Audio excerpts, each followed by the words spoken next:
sobrang bait po nila, as in po, nandun po sa bahay nila, ang sweet nila po nila. Ay, nakikita ko na po love niya po talaga ang parents niya. Sobrang bait po nila dun po sa bahay nila, ang simple lang po nila. Nakikita ko naman po na love niya po talaga ang parents niya. Ito ang pahayag na iniugnay kay Jillian Ward na agad nagpausisa at nagpaduda sa fans. Nakilala na nga ba talaga niya ang pamilya ni Eman Bacosa?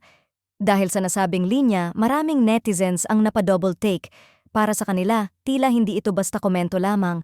Ayon sa fans, ang paraan ng paglalarawan ni Jillian mula sa pagiging simple ng bahay hanggang sa ugali ng pamilya at sa pagmamahal ni Eman sa kanyang mga magulang ay parang nagmumula sa personal na karanasan, hindi sa kwento lang na narinig. Dito na nagsimulang magtanong ang publiko, paano niya nalaman ang ganitong detalye kung hindi pa niya nakikilala ng personal ang pamilya ni Eman? Para sa ilang fans, malinaw raw ang dating, parang isang taong nakapunta na sa bahay, nakasama ang pamilya, at nakakita mismo ng dynamics nila bilang isang buo at simpleng pamilya.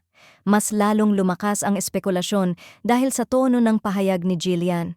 Hindi raw ito parang isang taong nag-oobserba lang mula sa malayo. May lambing, may respeto, at may paghanga.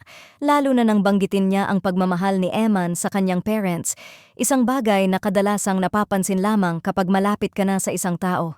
Gayunpaman, may ilan ding fans na nagduda at nagsabing baka naikwento lamang kay Jillian ang tungkol sa pamilya ni Eman. Posible raw na bilang magka-close, natural lang na magbahagi si Eman ng mga personal na bagay tungkol sa kanyang pamilya. Ngunit kahit ganoon, hindi pa rin raw maikakaila na sobrang specific ng mga detalye, isang dahilan kung bakit hindi agad nawawala ang hinala ng publiko. Sa social media, hati ang opinyon. May mga kinikilig at nagsasabing kung totoo ngang nakilala na ni Jillian ang pamilya ni Eman, malaking hakbang na raw ito. Para sa kanila, hindi raw basta-basta ipinapakilala ang isang babae sa pamilya kung walang tiwala at espesyal na halaga. Samantalang ang iba naman ay nananatiling maingat, pinipiling huwag mag-assume hanggat walang malinaw na kumpirmasyon mula sa dalawang panig.